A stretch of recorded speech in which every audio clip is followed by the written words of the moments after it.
Shalom saudara-saudara yang dikasihi Tuhan. Selamat pagi. Berjumpa lagi dengan saya, Pastor Ali Jonah Abdullah, di dalam program Extending Grace, menyebarluaskan kasih karunia.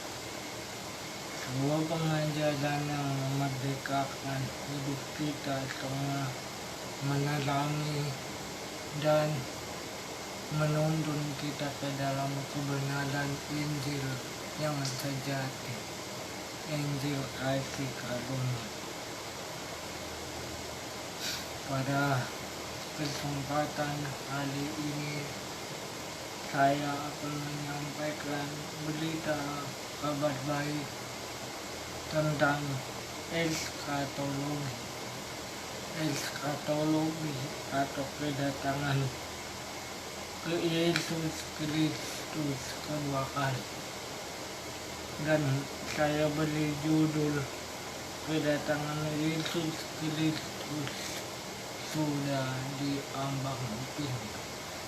Kedatangan Tuhan Yesus sudah di ambang pintu. Eskatologi adalah ilmu yang mempelajari akhir zaman, kehidupan setelah kematian, dan kebangkitan orang mati. Dalam istilah Yunani dipakai dengan kata eskatos, artinya hal-hal yang menyangkut hari-hari terakhir, hal terakhir, ya. Dan logos, ilmu, ya, atau pengetahuan, ya. Maka dapat kita simpulkan bahwa eskatologi adalah ilmu tentang hari terakhir atau akhir zaman. Dapat kita artikan bahwa akhir zaman atau eskatologi ilmu tentang akhir dari kehidupan dunia dan manusia di bumi, dan kedatangan Yesus Kristus yang kedua kali. Ya, ada beberapa tahap ketika Yesus datang kedua kali. Yang pertama, dia datang, Yesus Kristus datang kedua kali untuk menghakimi orang yang hidup dan yang mati. Yang kedua, Kristus Yesus datang kedua kali untuk menghukum musuh-musuhnya dan mengangkat orang-orang percaya atau gerejanya. Parousia adalah istilah dalam eskatologi Kristen yang merujuk kepada kedatangan Kristus kembali ke bumi dari surga. Parousia juga disebut kedatangan Kristus Yesus kedua kali. Asal kata parousia dalam bahasa Yunani parao dan ousia, yang berarti hadir bersama. Nah, apa pengertian parousia atau kedatangan Kristus dalam perjanjian lama? Parousia digunakan untuk menggambarkan kehadiran Mesias dalam sejarah dalam Helenisme tentang raja atau dewa. Ya, jadi Parousia dapat kita artikan bahwa peristiwa tentang datangnya raja atau dewa, ya, untuk memerintah di bumi. Nubuatan Parousia, ya, Parousia adalah nubuat mesianik Alkitabiah yang di dalamnya mencakup kebangkitan orang benar, penghakiman terakhir, berdirinya kerajaan Allah di bumi. Ya,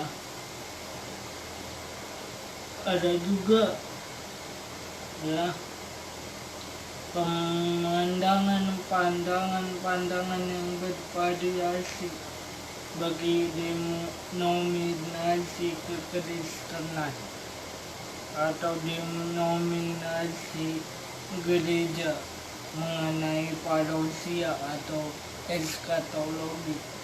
Ada banyak pandangan-pandangan yang bervariasi mengenai akhir zaman atau kedatangan Kristus kedua kali.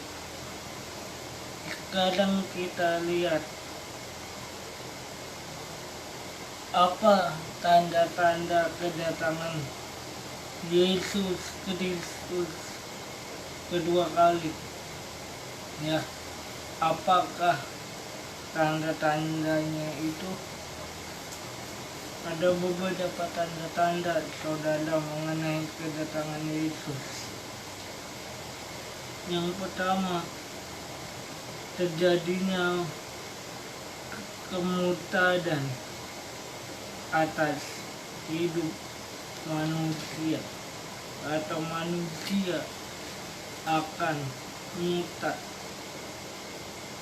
Ya, itu tercatat dalam Matius 24 ayat 3 sampai 10. Ya.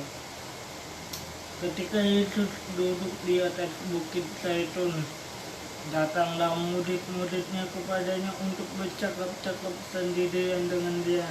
Kata mereka, "Katakanlah kepada kami, bila manakah itu akan terjadi dan apakah tanda kedatanganmu, ya, dan tanda kesudahan dunia?" Jawab Yesus kepada mereka, "Waspada, supaya jangan ada orang yang menyesatkan kamu, sebab banyak orang akan datang dengan memakai namaku dan berkata, 'Akulah Mesias,' dan mereka akan menyesatkan banyak orang. Kamu akan mendengar deru pedang atau kabar-kabar tentang pedang, namun berawas-awaslah, jangan kamu gelisah, sebab semuanya itu harus terjadi, tetapi itu belum kesudahannya. Sebab bangsa akan bangkit melawan bangsa, dan kerajaan melawan kerajaan. Akan ada kelaparan dan gempa bumi di berbagai tempat. Akan tetapi semuanya itu barulah permulaan penderitaan menjelang zaman baru. Pada waktu itu kamu akan diserahkan supaya disiksa, dan kamu akan dibunuh dan akan dibenci semua bangsa oleh karena namaku, dan banyak orang akan murtad, dan mereka saling menyerahkan dan saling membenci." Haleluya. Perkataan ini dalam Matius pasal 24 tentang nubuatan akhir zaman ketika Yesus berada di Bukit Zaitun, mengajar di Bukit Zaitun. ya. Dan selama isi perikop ini berbicara tentang hari terakhir, masa-masa yang terakhir di ujung zaman, di akhir zaman, perihal tentang kedatangan Kristus kedua kali pasti terjadi, meskipun tidak ada yang mengetahuinya. Itulah nubuatan atau tanda kedatangan Kristus kedua kali. Terdapat juga dalam 2 Timotius pasal 4 ayat 3 dan 4. Karena akan datang waktunya orang tidak dapat lagi menerima ajaran sehat, tetapi mereka akan mengumpulkan guru-guru menurut kehendaknya untuk memuaskan telinganya. Mereka akan memalingkan telinganya dari kebenaran dan membukanya bagi dongeng. Haleluya. Ini berbicara tentang pengajaran sesat, guru-guru palsu akan datang, akan tampil guru-guru palsu, nabi-nabi palsu yang mengajarkan di luar kebenaran Injil Kristus, di luar tentang firman Tuhan yang telah tertulis di dalam Alkitab, ya. Mereka akan membuat doktrin sendiri, ya, ajaran sendiri, ya, tafsiran sendiri, tidak seperti apa yang tertulis di dalam Alkitab, ya, yang telah dirumuskan oleh bapak-bapak gereja atau yang telah dirumuskan oleh para rasul-rasul mengenai ajaran yang murni, ajaran Yesus Kristus yang murni. Apakah ajaran Yesus Kristus yang murni? Yaitu berita tentang kematian dan kebangkitan Kristus, ya. Kedua, ya, itu tadi nomor 1 bagian A, bagian B, saudara. Ini kedua, ini peristiwa alam, yaitu gempa bumi, ya. 2A, gempa bumi, Matius 24 ayat 7. Sebab bangsa akan bangkit melawan bangsa dan kerajaan melawan kerajaan. Akan ada kelaparan dan gempa bumi di berbagai tempat. Berbicara tentang peristiwa alam, peristiwa alam yang mulai dosa, yang mulai hancur karena dosa manusia di akhir zaman, ya. Gunung-gunung akan meletus, terjadinya banjir di berbagai tempat, ya. Gempa bumi di mana-mana, ya. Itu tanda kedatangan Tuhan Yesus kedua kali. Terdapat juga di Markus 13 ayat 8.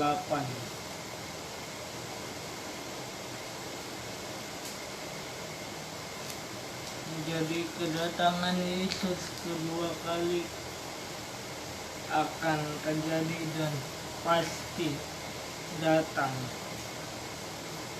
segera. Ya, Markus 13 ayat 8. Sebab bangsa akan bangkit melawan bangsa, kerajaan melawan kerajaan, akan terjadi gempa bumi di berbagai tempat, dan akan ada kelaparan.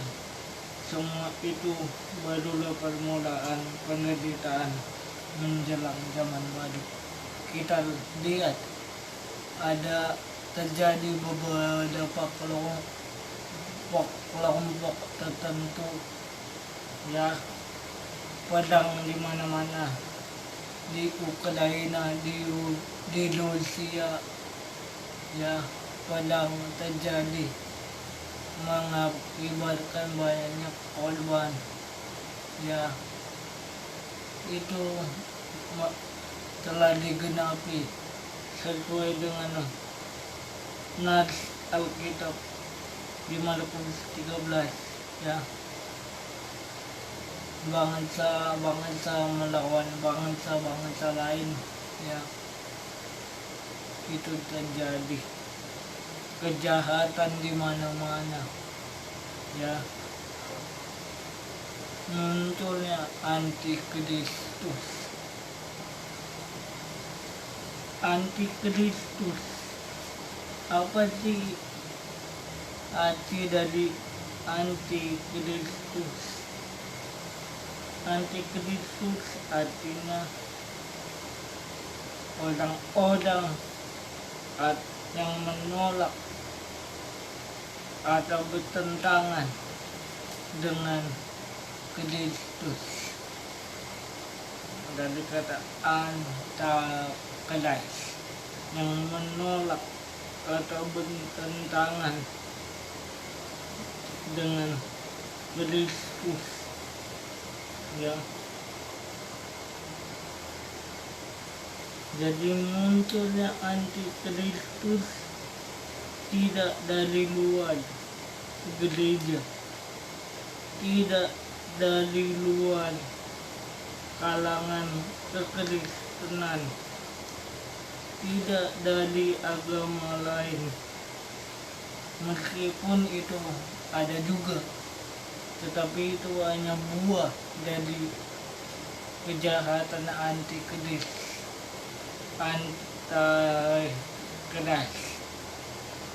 ya.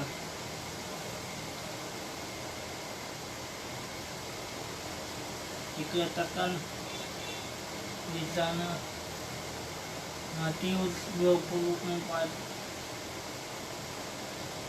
25-26. Camkanlah, aku sudah mengatakannya terlebih dahulu. Jadi apabila orang berkata kepadamu, lihat, ia ada di padang gurun, janganlah kamu pergi ke situ. Atau lihat, ia ada di dalam bilik, janganlah kamu percaya. Sebab seperti kilat memancar dari sebelah timur dan melontarkan cahayanya sampai ke barat, demikian pula di kelak kedatangan anak manusia, di mana ada bangkai di situ burung najar berkedungnya. Artinya ketika menjelang kedatangan Yesus ada muncul Mesias palsu, pengajar sesat, pengajar palsu yang tidak sesuai dengan firman Tuhan, yang menolak, menyangkal anak Allah, ya. menyangkal keilahian Yesus, menolak Yesus sebagai juru selamat dan Tuhan. Ya. Dan dikatakan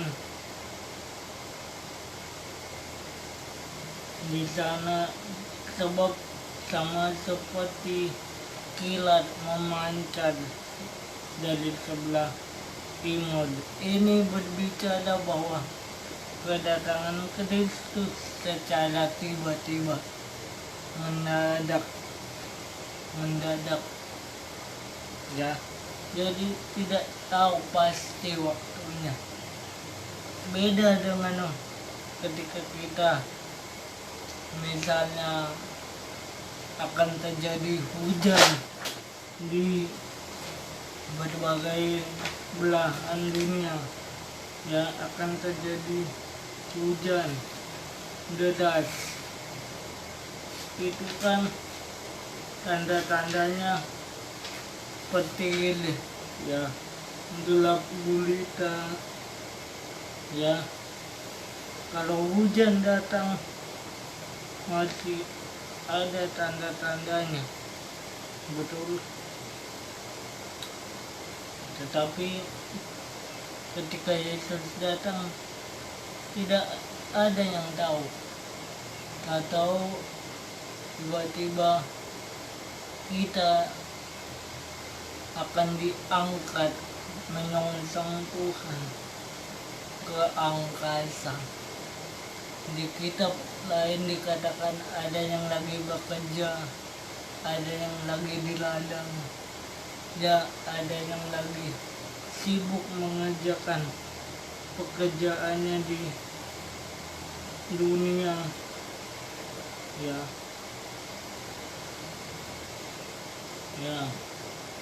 Munculnya antikristus, ya, yaitu pengajar sesat, ya, yang menolak Kristus dan ajaran pada rasul-rasul yang sudah diwariskan oleh Yesus Kristus dan gerejanya, rasul-rasulnya, untuk kita pada waktu Yesus naik ke surga, ya.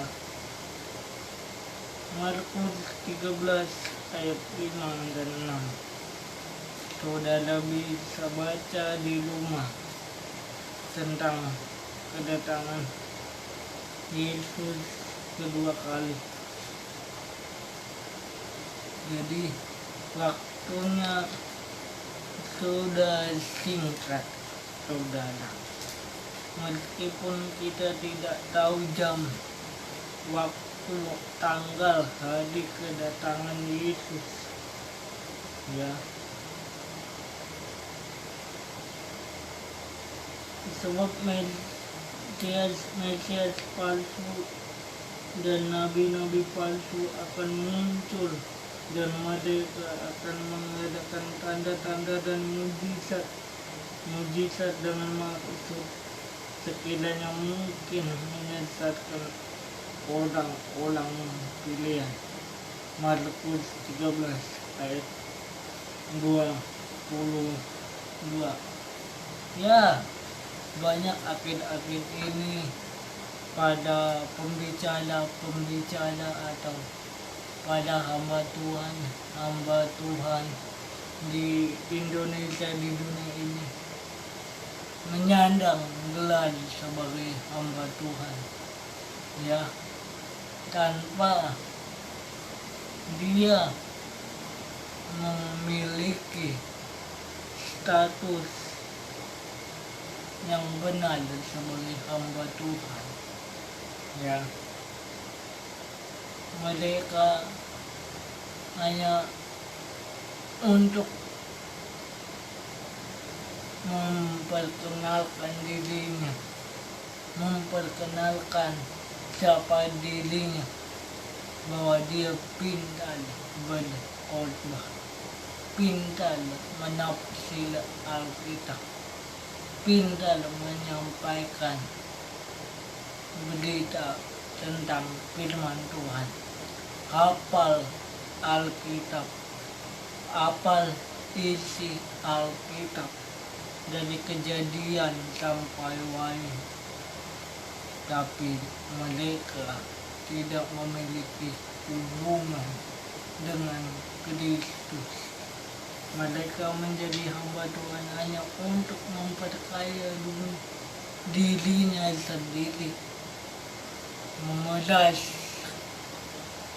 uang jemaat, memeras keuangan gereja, ya, tapi tidak mau ikut terjun ke dalam dunia pelayanan. Apalagi ada beberapa orang,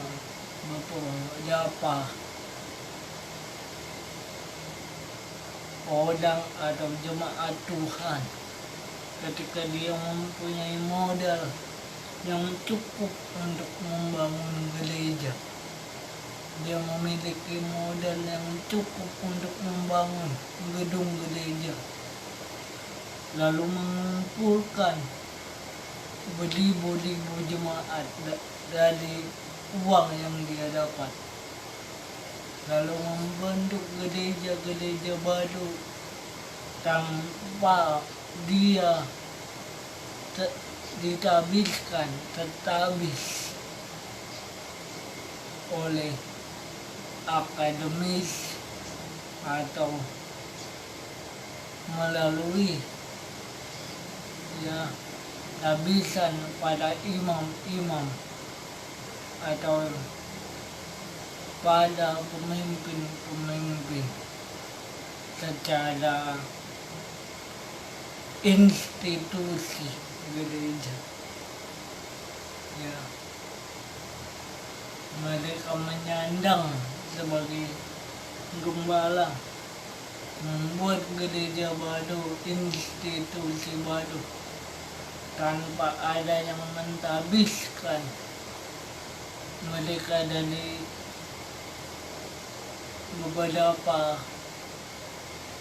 sinode yang sudah lebih senior, gereja senior yang udah terkenal di Indonesia atau secara akademis melalui teologi, bidang teologi.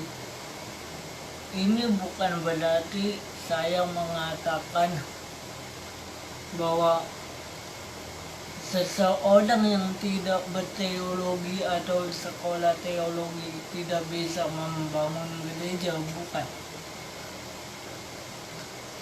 bukan berarti saya mengatakan ketika seseorang ingin membangun gedung gereja, membuka persekutuan kecil di komunitas Kristen tanpa memiliki gelar atau tabisan pada imam, itu sesat. Tidak, saya tidak mengatakan demikian. Tetapi saya lihat sendiri di lapangan. Saya terjun ke lapangan dan saya pernah berada di dalamnya, bahwa ada beberapa hamba-hamba Tuhan menjadikan gereja itu sebagai bisnis, ya, dikumpulkan jemaat-jemaat dari berbagai kalangan, orang-orang tertentu, manusia di dunia ini, entah teman kerjanya diundang, teman sekolahnya diundang, kerabatnya diundang, tetangganya diundang, ya, mengikuti kegiatan-kegiatan gerejawi, mengikuti acara-acara tahunan gerejawi, ya, mengadakan, ya, sumbangan kasih. Itu baik, itu bagus, dan itu mulia di mata Tuhan. Tetapi mereka hanya ingin memuaskan diri hasrat mereka, tapi mereka tidak tahu apakah orang-orang yang telah diundang atau mereka masyarakat umum yang diundang datang ke gereja hamba Tuhan tersebut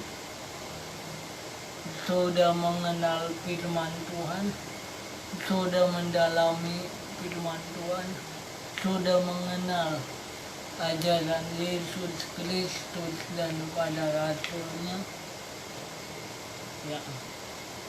Karena selama saya menjadi hamba Tuhan atau berteologi, banyak dari beberapa kalangan jemaat Kristen atau orang Kristen hanya untuk formalitas saja. Ada KKN di gereja A, datang. Pembagian sembako, datang. Ada KKN di gereja B, datang. Pembagian sembako, datang. Tetapi berjalan seminggu, dua minggu, hilang. Tidak tahu kemana.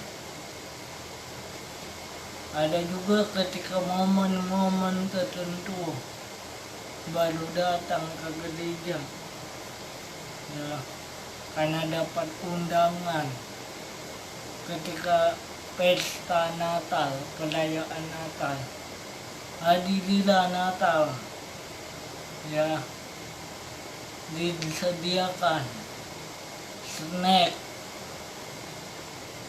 makanan, ya, dan masih banyak lagi. Demikian ketika Paskah, hadirilah Paskah, perayaan Paskah, disediakan sembako, snack, mencari telur bersama-sama.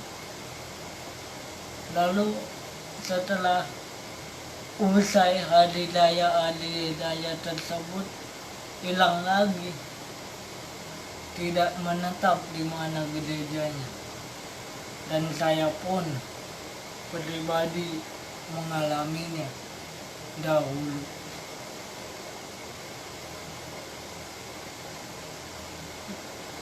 Dia sangat menggemari pendeta tertentu, karena dia sangat menggemari atau sangat mengidolakan hamba-hamba Tuhan tertentu yang mungkin dia kenal baik.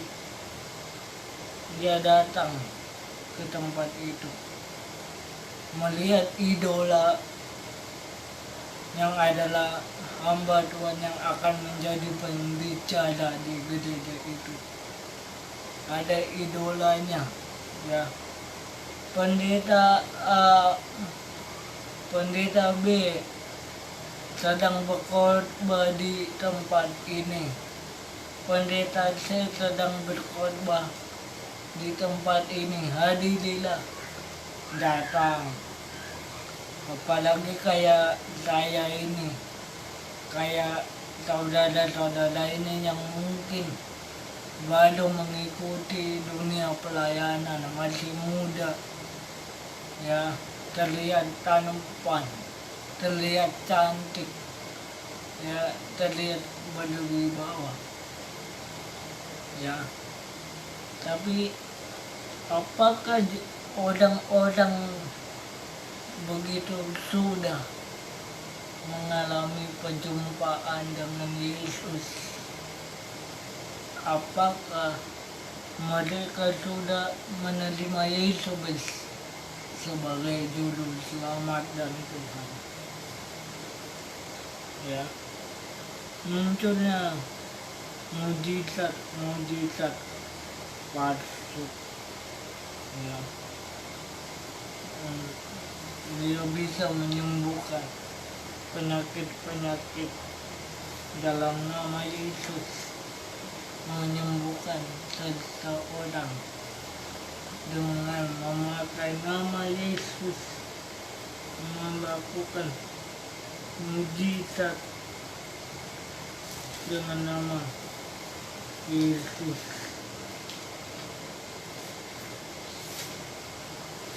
Tetapi Yesus berkata, "Ingatlah engkau sekalian, sang pembuat kejahatan." Ya,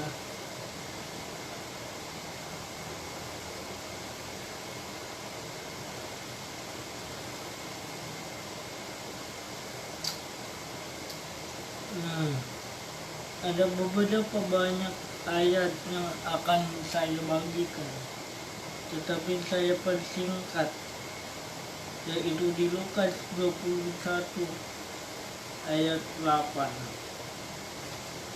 Di Lukas 21 ayat 8, ya. Alkitab mengatakan, ya,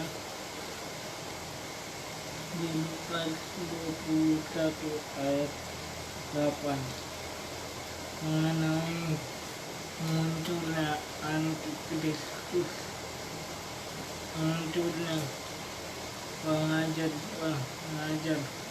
palsu. Jawabnya, waspada supaya jangan disesatkan, sebab banyak orang akan datang dengan memakai namaku, dengan berkata, "Akulah dia," dan saatnya sudah dekat. Janganlah kamu mengikuti mereka.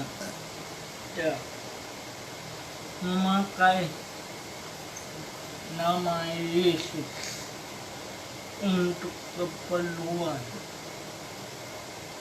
pribadi dalam pelayanan, memakai nama Yesus untuk mengenyangkan perutnya dalam pelayanan.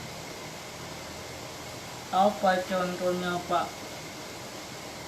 Apa ciri-ciri orang memakai nama Yesus padahal mereka tidak mengenal Yesus, memiliki Yesus, mengalami keintiman dengan Yesus? Apa contohnya? Yaitu saya diutus Tuhan untuk melayani di tempat ini. Saya memiliki penglihatan bahwa Yesus datang dalam mimpi saya. Saya dituduh untuk membuka gereja. Saya dituduh untuk membuka komunitas. Ya, saya disuruh Tuhan untuk membuka cabang-cabang gereja, dan Tuhan akan memenuhi kebutuhan saya untuk memiliki modal membangun gereja. Ya, padahal belum tentu dia sudah mendalami Alkitab dari Kejadian sampai Wahyu. Yang sudah menjadi teologi aja masih belajar, belum sepenuhnya mendalami Alkitab, ya, sehingga masing-masing saling membuat doktrin sendiri, pengajaran sendiri, tidak sesuai konteks, ya, main comot-comot ayat Alkitab tidak sesuai dengan konteks, ya, main asal-asal comot, ya, yang dikhotbahkan itu saja. 2 Tesalonika 1 ayat 9 sampai 10. Kedatangan si pendurhaka itu adalah pekerjaan iblis dan akan disertai rupa-rupa petanda, perbuatan ajaib, tanda-tanda dan mujizat palsu dengan rupa-rupa tipu daya jahat terhadap orang-orang yang harus binasa karena mereka tidak menerima dan mengasihi kebenaran yang dapat menyelamatkan mereka. Ya, jadi orang-orang di ayat ini atau orang-orang demikian disebut pendurhaka. Jadi saudara dan saya, kalau benar-benar rindu untuk melayani Tuhan, tanya dulu Tuhan, Tuhan, apakah Tuhan ini menjadikan saya sebagai hamba-Mu? Apakah benar Tuhan telah memilih saya sebagai hamba-Mu, sebagai alat-Mu? Tuhan, biarlah aku melayani Tuhan dengan setulus hati, tanpa menginginkan kebutuhan fisik, kebutuhan jasmani, harta duniawi, kekayaan. Meskipun saya percaya Tuhan adalah gembalaku, takkan kekurangan aku.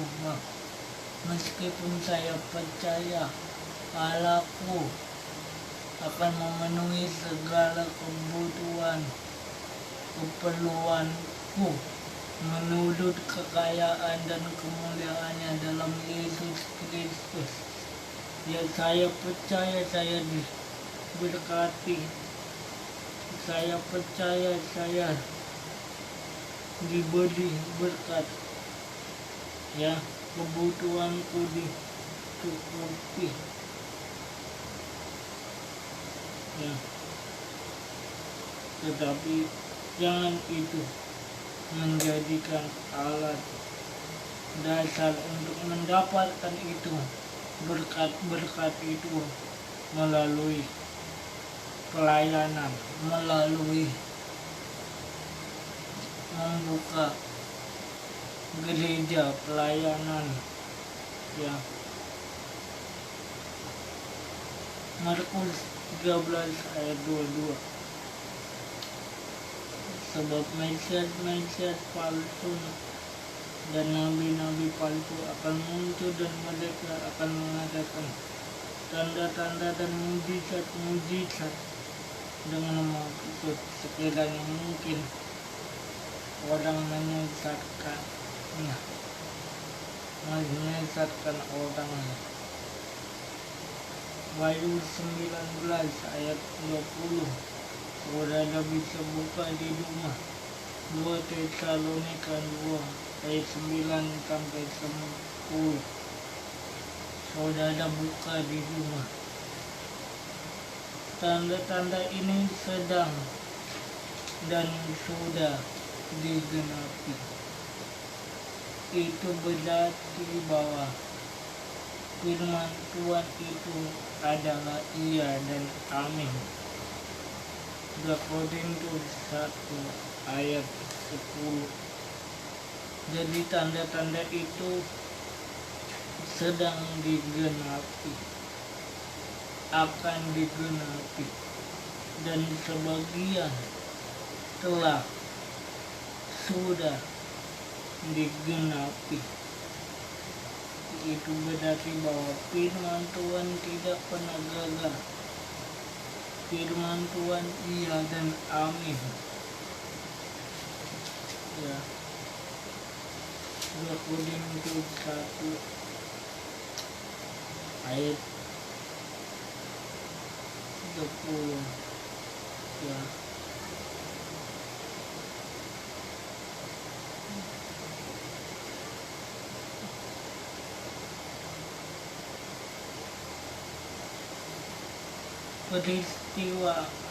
Peristiwa yang terjadi sebelum kedatangan Tuhan Yesus kedua kali. Peristiwa apa yang terjadi sebelum kedatangan Tuhan Yesus kedua kali? Yaitu perang dunia. Matius 24 ayat 4 dan 7. Saudara bisa buka Matius 24 ayat 4 dan 7. Yoel 3 ayat 9 sampai 16. Wahyu 2 ayat 7 sampai 12. Penyesatan dan munculnya Mesias palsu. Matius 24 ayat 4 dan 5. Itu bagian kedua, peristiwa yang terjadi sebelum Yesus datang kedua kali. Terjadinya perang dunia. Ya. Matius 24 ayat 6 dan 7. Terjadinya wabah penyakit yang mematikan atau penyakit campak. Matius 24 ayat 7. Dan itu sudah terjadi, seperti COVID, seperti virus Omikron, ya. Bahkan ada dulu cacar, ada campak. Itu penyakit yang mematikan. Nah, ada juga tanda-tanda tentang kedatangan Yesus, yaitu perang dunia. Matius 24 ayat 7. Perang dunia akan terjadi di masa depan. Kitab Yeskel memprediksi pertempuran Gog dan Magog akan terjadi sebelum atau di tengah masa kesengsaraan. Yeskel 38 ayat 39. Ya. Terjadinya perang dunia, ya, menjelang kedatangan Kristus kedua kali, ya, dan itu pasti terjadi. Di kitab Yeskel pasal 38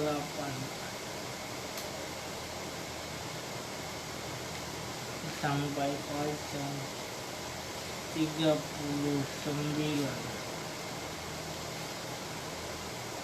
Ya, jadi akan timbul padang di berbagai tempat, dan padang itu disebut tentang Gog dan Magog atau peristiwa Gog dan Magog. Ya,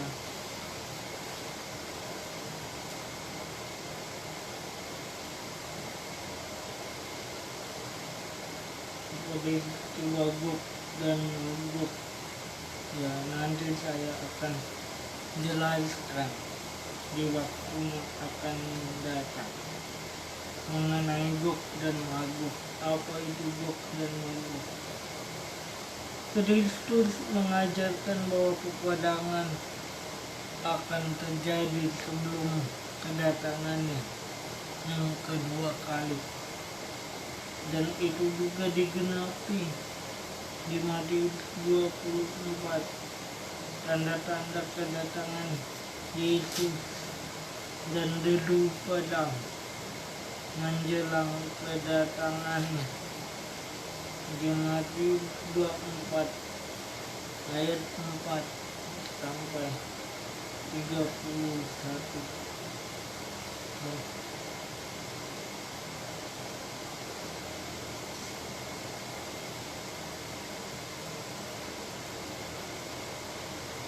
Dikatakan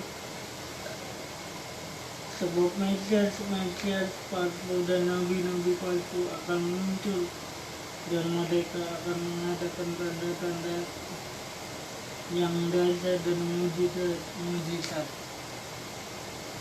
sehingga sekiranya mungkin mereka menyesatkan orang-orang pilihan juga. Camkanlah, aku sudah mengatakannya terlebih dahulu kepadamu. Jadi apabila orang berkata kepadamu, lihat dia ada di padang gurun, janganlah kamu pergi ke situ, atau lihat dia ada di dalam bilik, janganlah kamu percaya.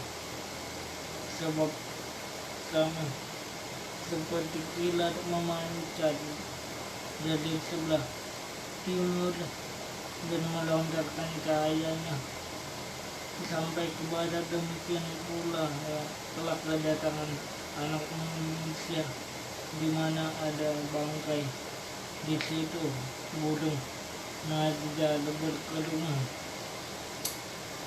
Ayat 29, segala sesudah siksaan pada masa itu matahari menjadi gelap. Ini salah satunya. Matahari akan menjadi gelap dan bulan tidak bercahaya, dan bintang-bintang akan berjatuhan dari langit, dan kuasa langit akan goncang di atas awan. Dia artinya Yesus datang dari surga ke bumi, yang di langit dengan segala kekuasaan dan kemuliaan. Ia akan menyuruh malaikat-malaikat dengan meniup sangkakala yang dahsyat bunyinya, dan mereka akan mengumpulkan orang-orang pilihannya dari keempat penjuru bumi, dari ujung langit satu ke ujung langit yang lain. Nah, tariklah pelajaran dari perumpamaan tentang pohon ara. Apabila danting-dantingnya lembut dan mulai bertunas, kamu tahu bahwa musim panas sudah dekat. Demikianlah jika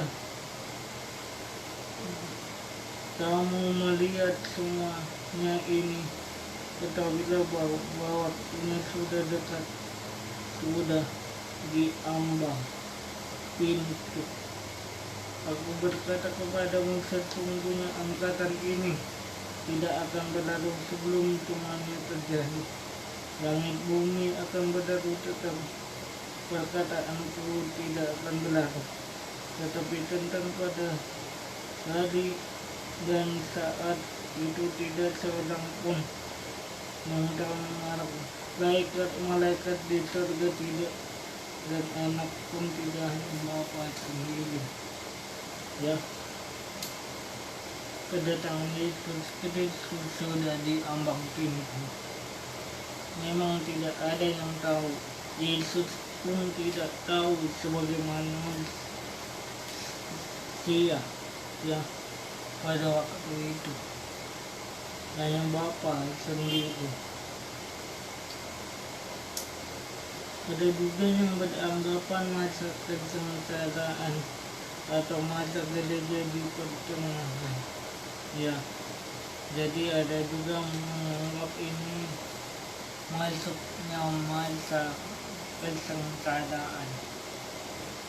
Ya, tapi kalau menurut yang saya pelajari,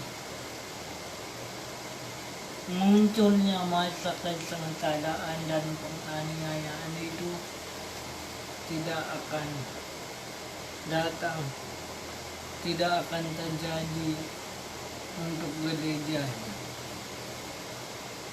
atau munculnya antikristus itu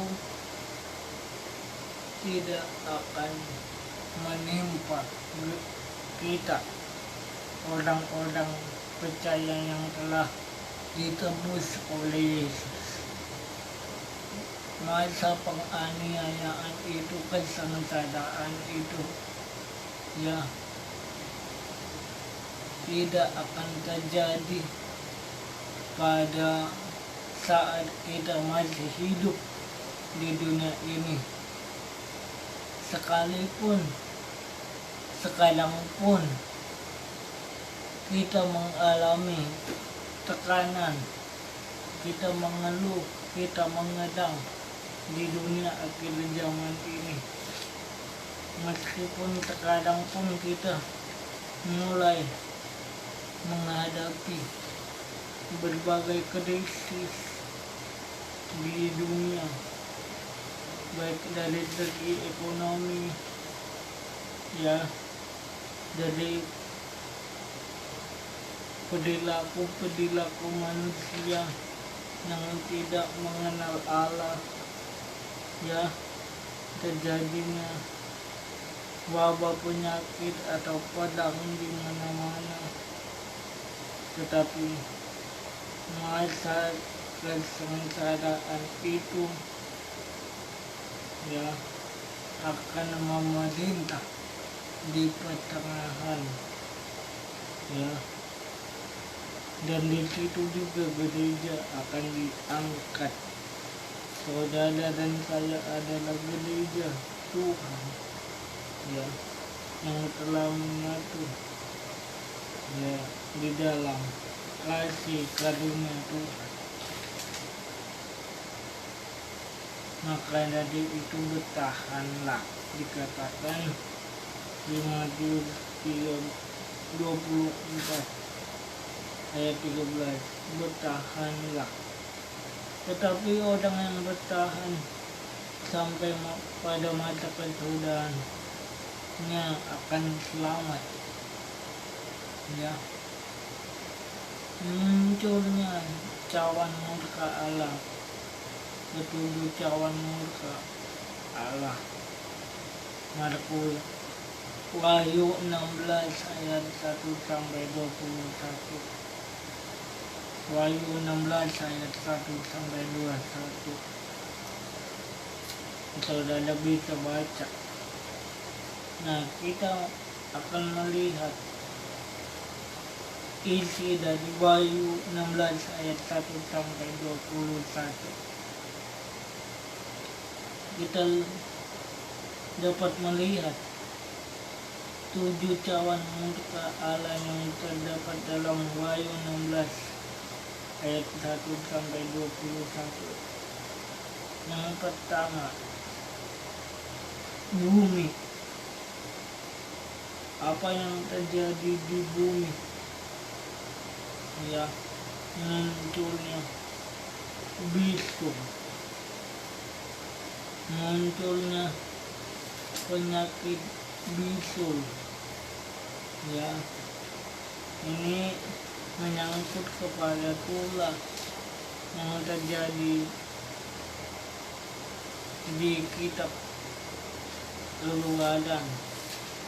Jadi bisul itu akan menggerogoti manusia di bumi sebagai pertanda cawan murka Allah telah digerakkan, ditumpahkan kepada manusia. Wahyu 16 ayat 21. Ya, Allah murka kepada manusia. Jangan sampai detik ini masih fokus kepada duniawi, memikirkan perkara duniawi. Ya,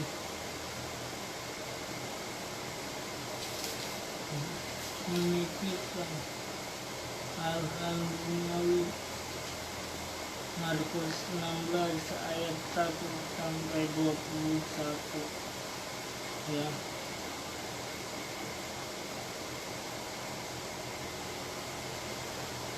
saudara bisa baca di Wahyu 16. Wahyu 16 ayat 2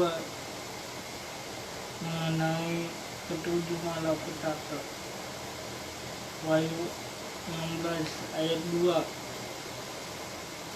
Maka pergilah malaikat yang pertama dan ia menumpahkan cawannya ke atas bumi, maka timbullah bisul yang jahat dan yang berbahaya pada orang yang memakai tanda dari binatang itu dan menyembah patungnya.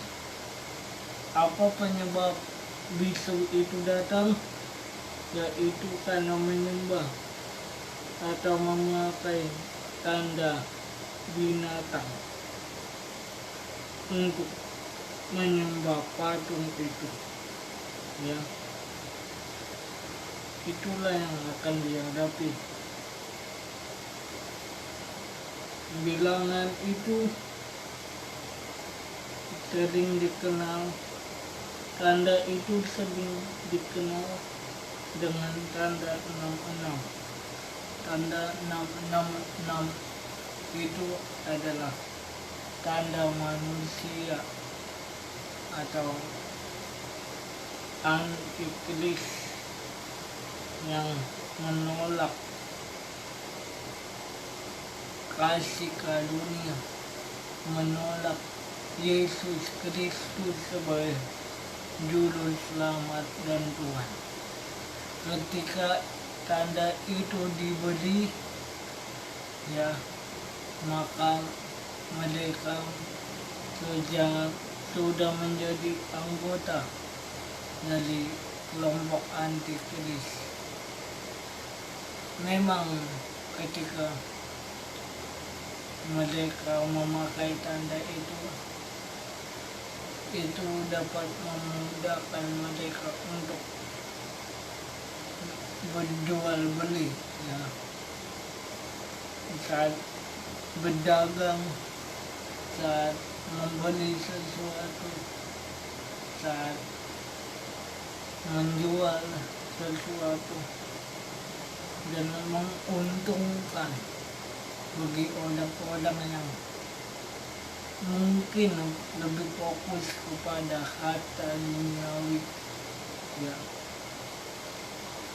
memudahkan seseorang untuk terjun ke dunia bisnis dapat membuat orang di dunia berkembang pesat dalam dunia bisnis untuk mendapatkan kekayaan, fasilitas duniawi. Ya, tetapi tanpa disadari itu mengandung unsur si jahat, ya, dan menolak Kristus Yesus, sang juru selamat dunia. Laut, nah ini laut, Wahyu 16 ayat 3. Tadi kan bumi, laut, dan malaikat yang kedua menumpahkan cawannya ke atas laut, maka airnya menjadi darah seperti dada orang mati, dan timbullah segala yang bernyawa yang hidup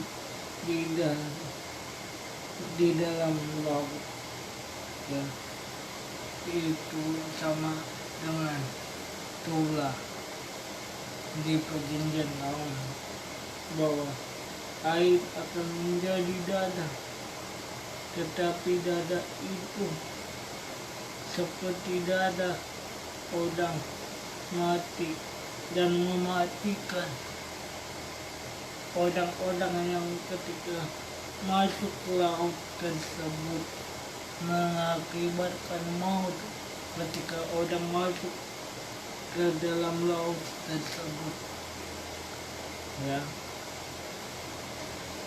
Kalau Yesus dapat mengubah air menjadi anggur, ya, itu menghasilkan berkat, menghasilkan mujizat, ya, karena anggur itu merupakan simbol ada Kristus yang tak bercacat dan tak bercela, yang akan dan sudah ditumpahkan di Golgota 2000 tahun yang lalu. Itu mengandung keselamatan, mengandung janji, mengandung pengharapan lewat kuasa dada Yesus, karena Yesus sendiri dadanya bersih, suci, kudus seperti dada domba yang tak bercacat dan tak bercela yang dipersembahkan kepada imam di perjanjian lama ketika orang jatuh ke dalam dosa, ya.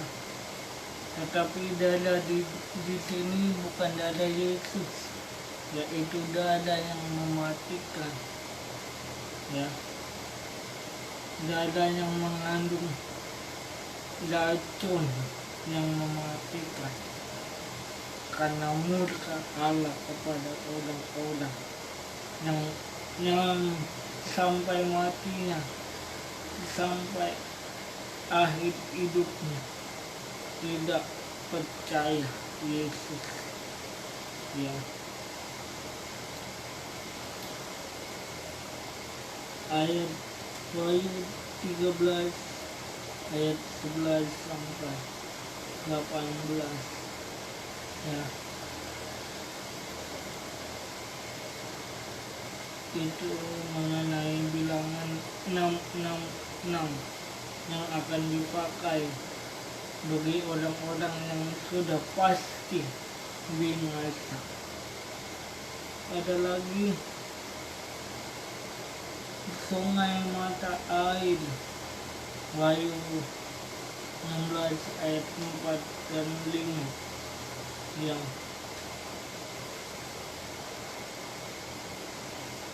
sungai mata air, Wahyu 16 ayat 4 dan 5, air menjadi dada, ya,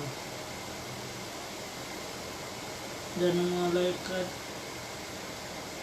yang ketiga menumpahkan cawannya di atas sungai-sungai dan mata-mata air, dan semuanya menjadi dada. Dan aku mendengar malaikat berkuasa atas air itu berkata, adil engkau yang ada dan yang sudah ada, engkau yang kudus, yang telah menjatuhkan hukuman ini. karena mereka telah menumpahkan dada orang-orang kudus dan pada Nabi. Engkau juga telah memberi mereka minum darah. Hal itu wajar bagi mereka.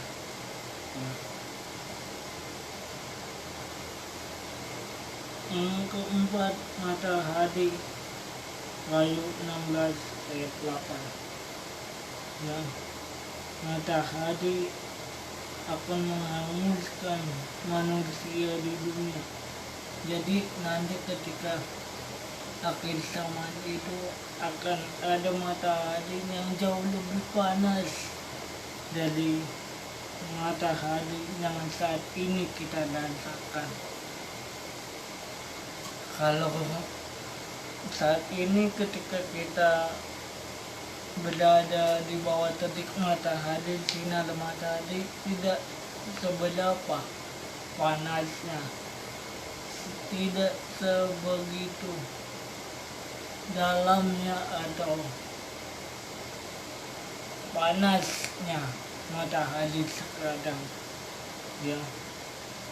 Dan itu pun ketika kita berada pada saat kita berada di bawah matahari untuk menjemur, ya, untuk menghangatkan badan, untuk kesehatan, untuk menghilangkan penyakit-penyakit, karena kan keringat kan keluar, keringat kan menetes untuk kesehatan kita. Tetapi ketika matahari yang di kitab Wahyu ini justru itu akan menghanguskan manusia seperti api yang menghanguskan. Dalam arti nanti akan muncul matahari yang dapat menghanguskan dan mematikan manusia karena panasnya. Ya. Tahta binatang. Wahyu 16 ayat 10. Ya.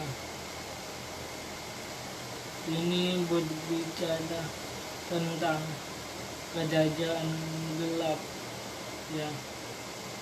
Kerajaan menjadi gelap berbicara tentang kegelapan manusia di bumi, kegelapan orang-orang yang menghujat Allah, kegelapan bagi orang-orang yang murtad, yang sampai matinya, sampai akhir hidupnya tidak menerima Kristus sebagai juru selamat. Antikristus memiliki bilangan 666 sebagai lambang yang menolak Yesus dan gerejanya, ya, dan Injilnya.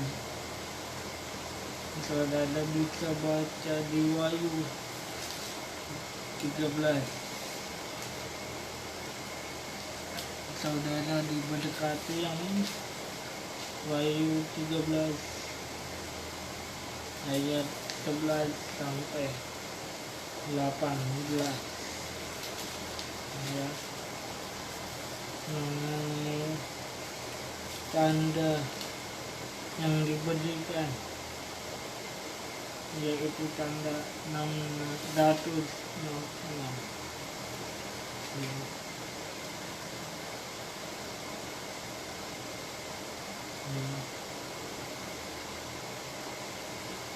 Saudara bisa baca nanti di Wahyu 11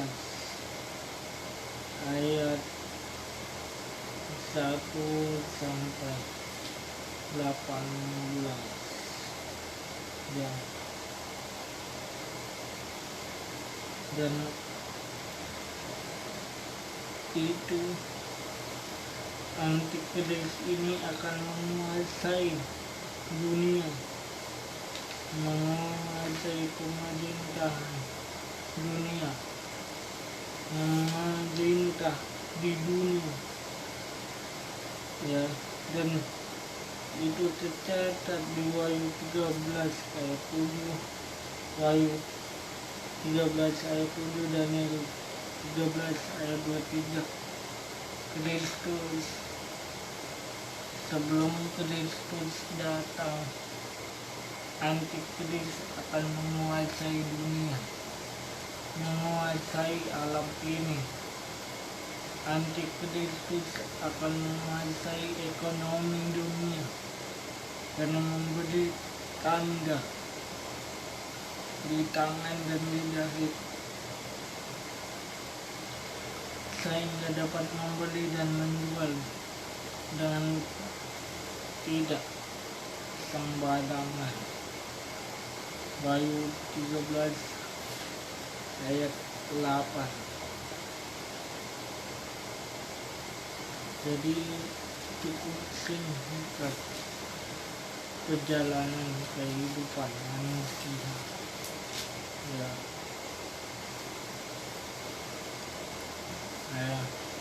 Dikatakan bahwa Antikris akan menguasai ekonomi di dunia dengan memberikan tanda di tangan dan di dahi. Wahyu 13 ayat 18.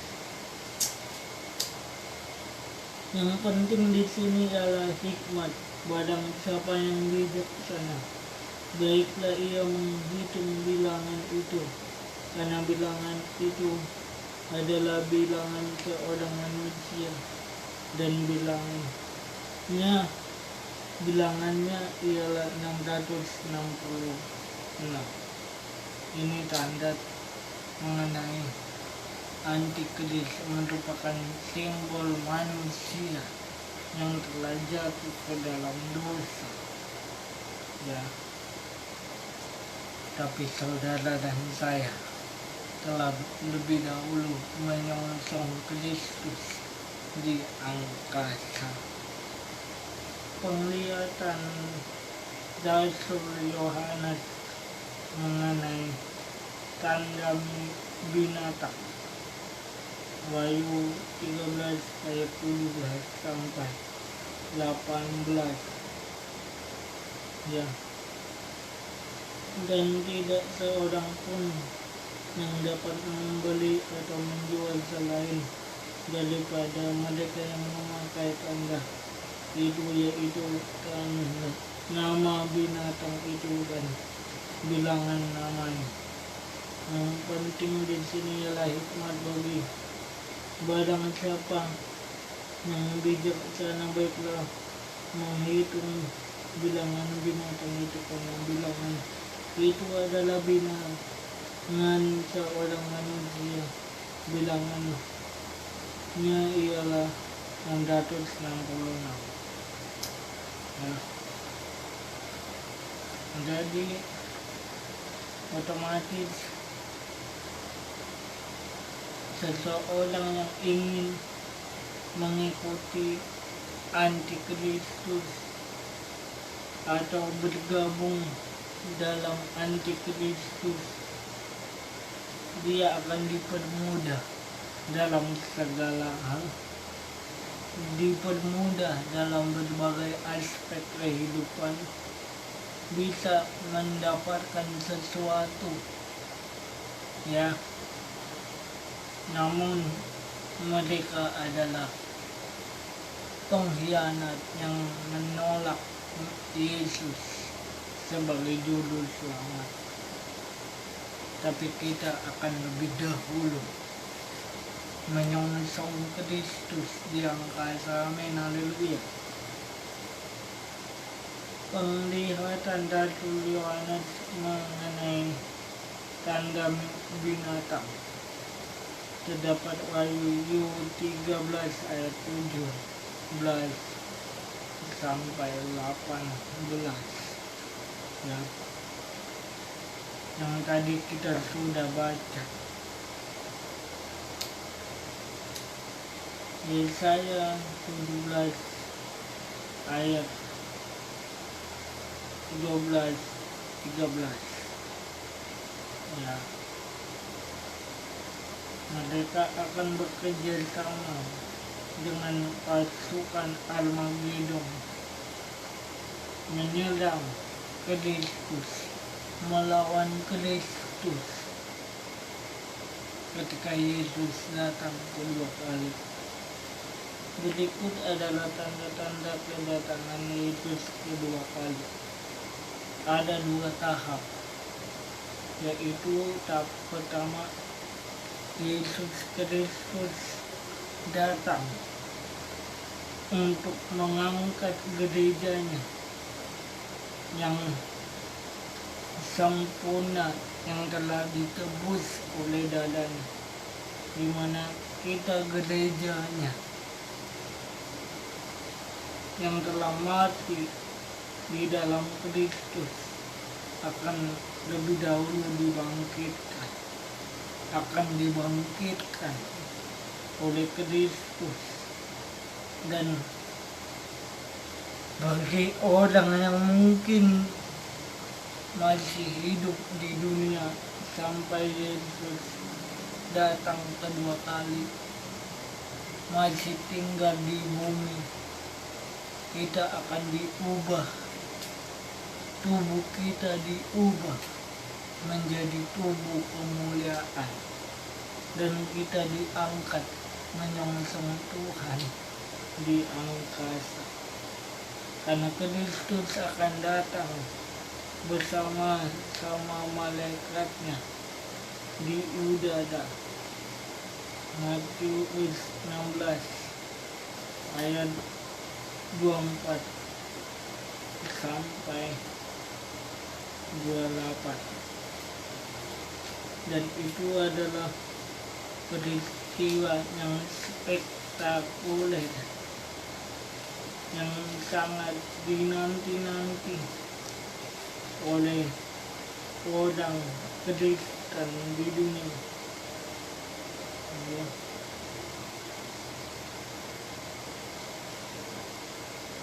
Sebab Anak Manusia akan datang dalam kemuliaan Bapanya, diiringi malaikat-malaikatnya. Pada waktu itu ia akan membalas setiap orang menurut perbuatannya. Aku berkata kepadamu, sesungguhnya di antara orang yang hadir di sini tidak ada yang tidak akan mati sebelum mereka melihat Anak Manusia datang sebagai raja dalam kerajaan. Sekali lagi dikatakan, Matius 16 ayat 27 sampai 28, sebab Anak Manusia akan datang dalam kemuliaan Bapanya, diiringi malaikat-malaikatnya. Pada waktu itu ia akan membalas setiap orang menurut perbuatannya. Aku berkata kepadamu, sesungguhnya di antara orang yang hadir di sini ada yang tidak akan mati sebelum mereka melihat Anak Manusia datang sebagai raja dalam kemuliaan. Ya. Jadi mengenai rapture tahap ke-1 ini, yaitu ada yang lebih dahulu pulang ke rumah Bapa.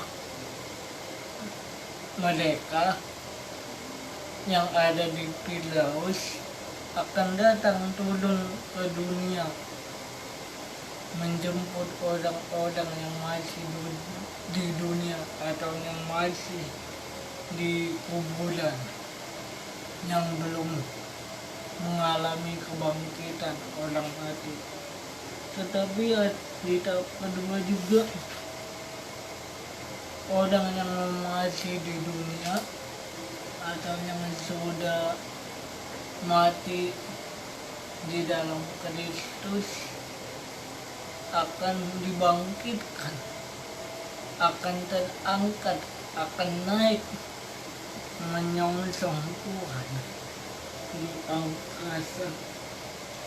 1 Tesalonika 4 ayat 13, 18, 1 Korintus 15, 157. Itu tahap pertama. Tahap kedua, Yesus datang bersama orang-orang pilihannya atau gerejanya, yaitu kita orang percaya, untuk mendirikan kerajaan 1000 tahun di bumi yang berpusat di Yerusalem. Ya.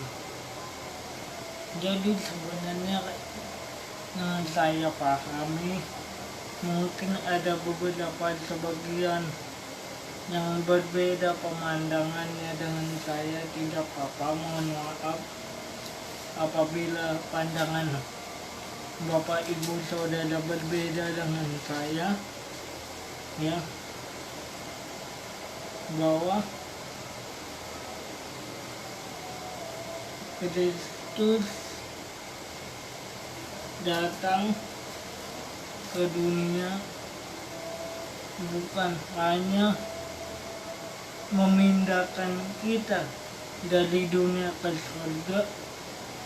Kristus datang ke dunia bukan hanya membawa kita dari dunia ke surga, tetapi Kristus sendiri akan datang menjadi raja, menjadi imam besar yang akan memerintah di dunia.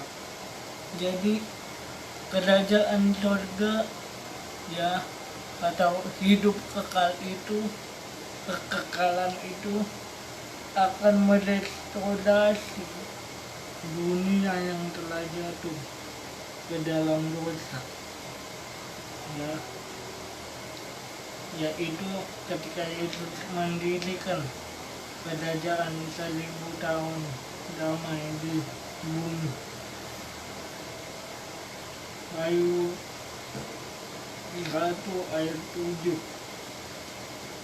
Wahyu 19 ayat 11 sampai 16, yang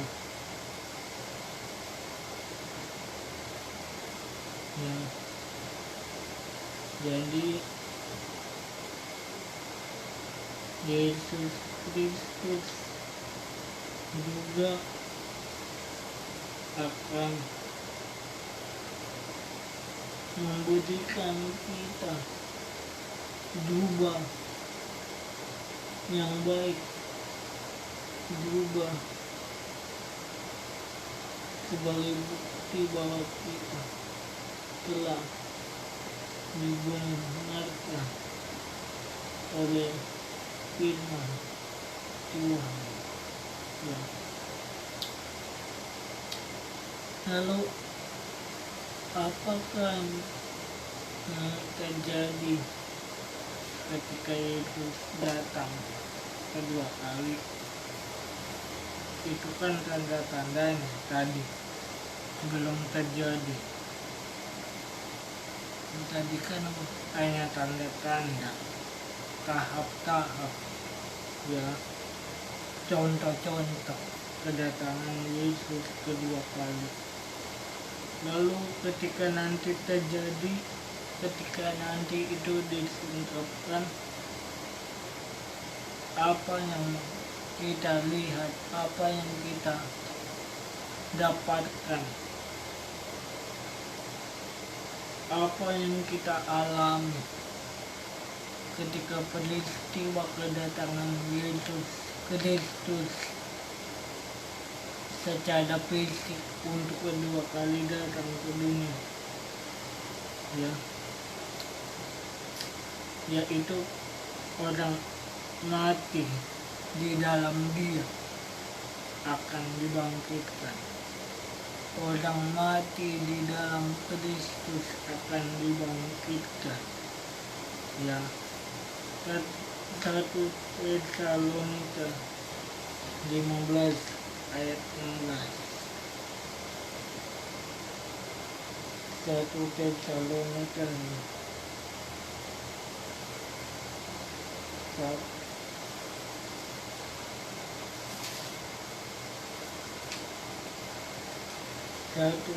Tesalonika.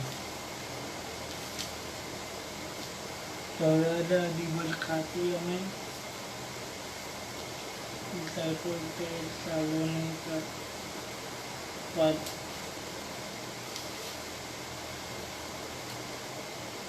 dikatakan firman Tuhan di sini.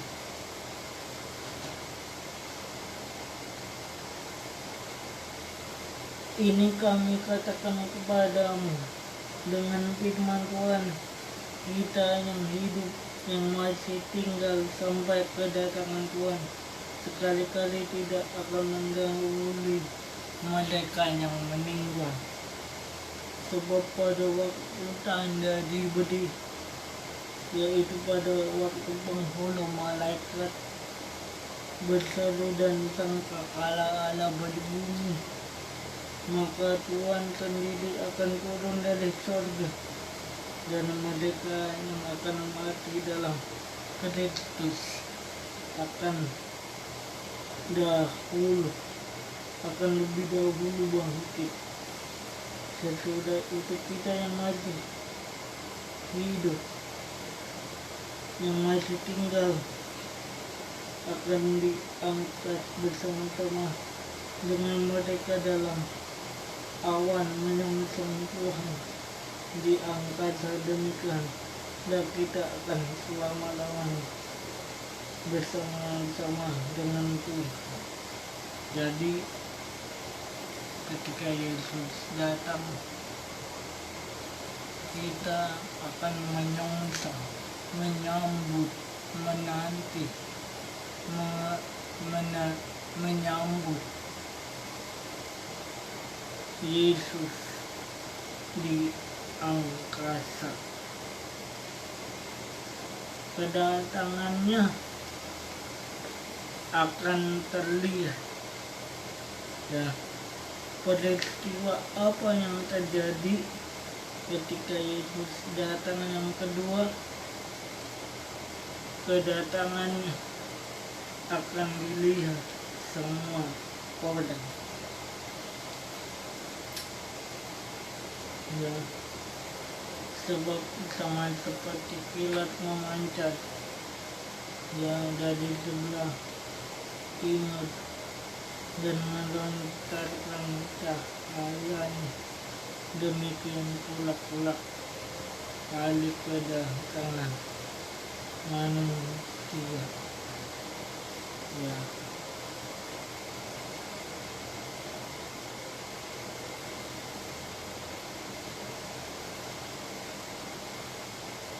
ketiga, sesudah Yesus datang ke bumi, sesudah Yesus mendarat di bumi, sesudah Yesus adil tinggal di bumi pada waktu ke dalam bumi, saat dia datang kedua kali, apa yang terjadi pada waktu itu? Terjadi kedatangan ke bumi, kedatangannya itu ke bumi, yaitu kita mengikuti perjamuan anak domba Allah. Ya, Matius 26 ayat 29.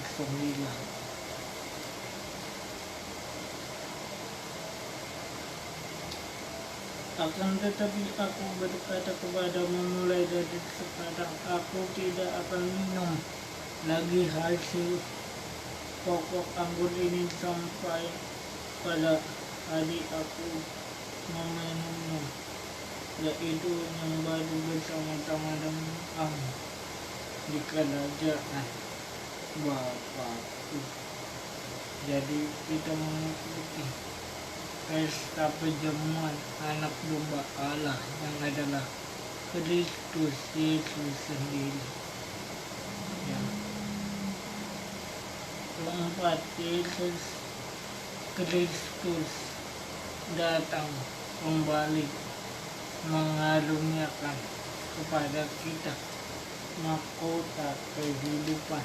Nah, ini berbicara tentang upah reward bagi orang-orang yang percaya kepada Yesus, bagi gerejanya. Ada sesuatu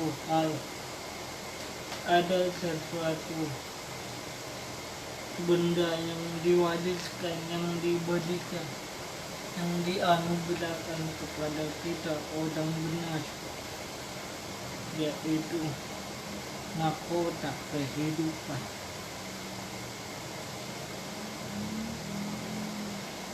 Wahyu 2 ayat 10, jangan takut terhadap apanya harus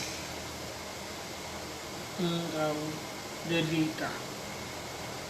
Sesungguhnya iblis akan melemparkan beberapa orang di antaramu ke dalam penjara supaya kamu dicobai, dan kamu akan beroleh kesusahan selama 10 hari.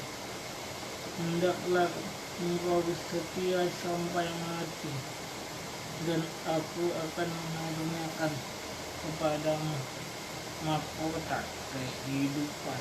Haleluya. Jadi Yesus Kristus datang ke dunia.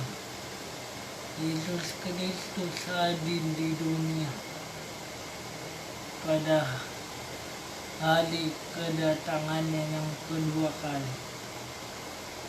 Pada kedatangannya kedua kali, bukan hanya memindahkan saudara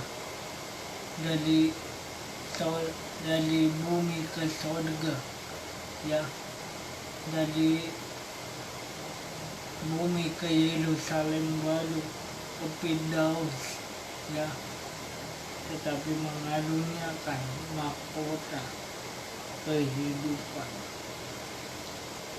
sebagai bukti bahwa kita anak-anak kerajaan surga. Apa yang kita lakukan saat menanti kedatangan Yesus kedua kali? Dan memang secara manusia mungkin kita sulit melakukan kehendak Tuhan, firman Tuhan. Secara manusia kita sulit melakukan apa yang diinginkan Tuhan. Tetapi di sini kita perlu melakukan sesuatu di dunia. Ada sesuatu yang dilakukan manusia di dunia menjelang kedatangan Yesus kedua kali. Ada hal yang harus dilakukan manusia di dunia menjelang Kristus datang kedua kali. Apakah yang harus kita lakukan sebelum Yesus datang? Waspada terhadap Mesias palsu. Itu tercatat di Matius 24 ayat 4 dan 5. Jawab Yesus kepada mereka, waspadalah, supaya jangan ada orang menyesatkan kamu. Sebab banyak orang akan datang dengan memakai namaku dan berkata, Akulah Mesias, dan mereka akan menyesatkan banyak orang. Jangan mau disesatkan, saudara-saudara, dengan Mesias palsu terhadap Mesias palsu. Kedua, tidak gelisah. Ya, Matius 24 ayat 6 sampai 8. Kamu akan mendengar dulu pedang atau kabar-kabar tentang pedang. Namun berawas-awaslah, janganlah kamu gelisah, sebab semuanya itu harus terjadi, tetapi itu belum sesudah. Secara manusia kita mungkin gelisah, kita mungkin tertekan, kita mungkin depresi menghadapi situasi kondisi akhir zaman menjelang kedatangannya kedua kali. Ya, tapi firman yang berkata tidak boleh gelisah. Ya. Yang ketiga, yang terpenting, setia mengikut Yesus. Wahyu 2 ayat 10. Wahyu 2 ayat 10. Ini terakhir.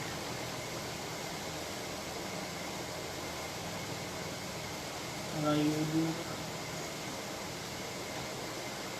2 ayat 10. Jangan takut terhadap apa yang harus engkau derita. Sesungguhnya iblis akan melemparkan beberapa orang dari antara kamu. Hendaklah kamu setia, maka kamu akan kepadanya mahkota kehidupan.